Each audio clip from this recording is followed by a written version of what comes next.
دوستوں، وقف بل کو لے کر تمام مسلمانوں کے گھروں میں چھایا اندھیرا۔ آج کی رات پوری دنیا کے لوگ اور خاص کر پردھان منتری مودی کبھی نہیں بھول پائیں گے۔ تو کیا ہے پوری خبر، اس ویڈیو میں دیکھیے۔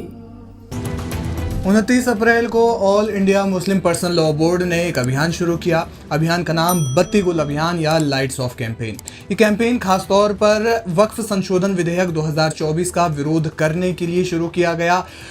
آل انڈیا مجلس اتحاد المسلمین کے پرمکھ اسد الدین اویسی نے دیش کی جنتا سے آہوان کیا کہ وہ 30 اپریل کو رات کو 9 بجے سے رات کو 9:15 تک یعنی قریب 15 منٹ کے لیے اپنے گھروں کی، اپنے دکانوں کی یا انیہ پرتشٹھانوں کی لائٹس کو بند رکھیں۔ اور اب اس کی تصویریں جو ہے وہ سامنے آ رہی ہیں۔ تصویروں میں آپ دیکھ سکتے ہیں کہ کس پرکار سے اسد الدین اویسی اپنے چھت پر کھڑے ہیں اور وہ حیدرآباد کے جس علاقے میں رہتے ہیں وہاں بتی گل ابھیان کو دیکھ رہے ہیں۔ اس کے علاوہ دیش کے تمام علاقوں سے یہ تصویریں جو ہے وہ سامنے آ رہی ہیں۔ بتی گل ابھیان وقف سنشودھن ادھینیم 2024 کا ورودھ کرنے کے لیے لایا گیا ہے، شروع کیا گیا ہے اور 15 منٹ کے لیے اس دوران لائٹس کو بند رکھا گیا۔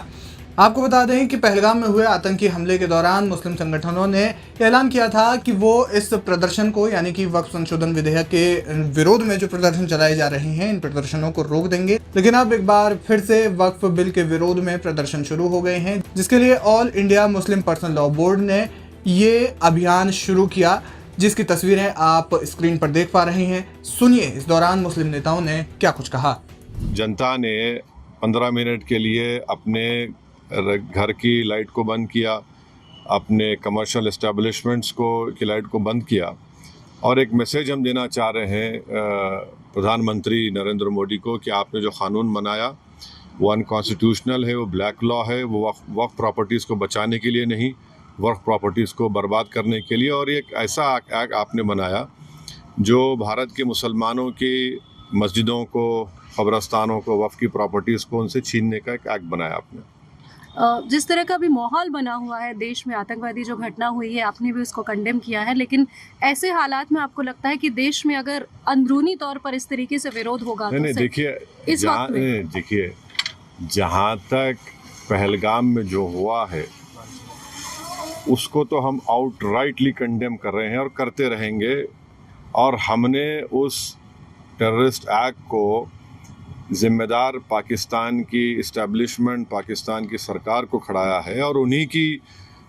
پوری سرپرستی میں، انہی کی تائید، انہی کے سپورٹ اور فائنینشیل سپورٹ سے، ملٹری ٹریننگ سے وہ آتنکوادی پاکستان سے بارڈر کراس کر کے پہلگام تک آئے، اور وہاں پر انہوں نے ٹورسٹ کو 26 ٹورسٹ کو جان لی۔ اور سب سے افسوسناک اور سب سے تکلیف دہ بات یہ ہے کہ انہوں نے ان کی فیملیز کے سامنے خواتین کو، مہیلاؤں کو، بچوں کو الگ کیا، اور مرد لوگوں کے ایک جگہ کھڑا کر کے ان کا ریلیجن پوچھ کر جو ہندو تھے ان کو گولی ماری۔ تو وہ تو کنڈمنیبل ہے، اس پہ کوئی ڈسکشن ہونے کی ضرورت بھی نہیں ہے۔ جہاں تک ہمارا یہ پروٹیسٹ ہے اس قانون کے خلاف، وہ تو ایک آن گوئنگ پروٹیسٹ تھا، اور آپ کو معلوم ہوگا کہ All India Muslim Personal Law Board نے اس ٹیررسٹ ایکٹ کو کنڈیم کیا، اور قریب 3 دن تک ہم نے اپنے پروٹیسٹ کو روک کے رکھا۔ تو یہ پہلے سے طے شدہ پروگرام ہے۔ جہاں تک دیش کی اکھنڈتا، دیش کی انٹیگریٹی کی بات آئے گی، اس میں تو کوئی کمپرومائز نہیں ہو سکتا۔ All India Muslim Personal Law Board نے جو حکومت نے وقف امینڈمنٹ ایکٹ 2025 بنایا ہے، اس کے خلاف اپنی آواز بلند کرنے کے لیے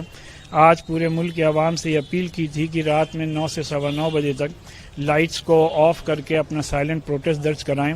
آپ نے دیکھا کہ آج شہر لکھنؤ میں اس کے بڑے پیمانے پر آپ کو اثر نظر آ رہا ہے، اور یہاں پر ہر جگہ آپ کو اندھیرا نظر آ رہا ہے۔ اس کا مقصد ہی یہی ہے کہ ہم لوگ حکومت تک اپنی یہ آواز پہنچا سکیں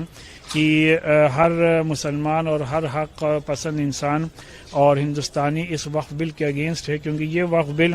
یہ وقف اوقاف جو ہے وہ ہمارے مذہب اسلام کا ایک انٹیگریٹ اور ایسنشیل پارٹ ہے۔ اس میں کوئی بھی ایسی تبدیلی اور چینجز جو کہ اپنے اوقاف کے انٹرسٹ میں نہ ہو وہ قابل قبول نہیں ہے۔ آنریبل سپریم کورٹ کے سامنے آلریڈی یہ میٹر ہے، اور 5 کو اس کی اگلی سنوائی ہوگی، اور ہم لوگوں کو پوری امید ہے کہ ہم لوگوں کو اس میں حق اور انصاف ملے گا، کیونکہ اس میں کئی ایسے پروویژنس ہیں جو کہ بیسیکلی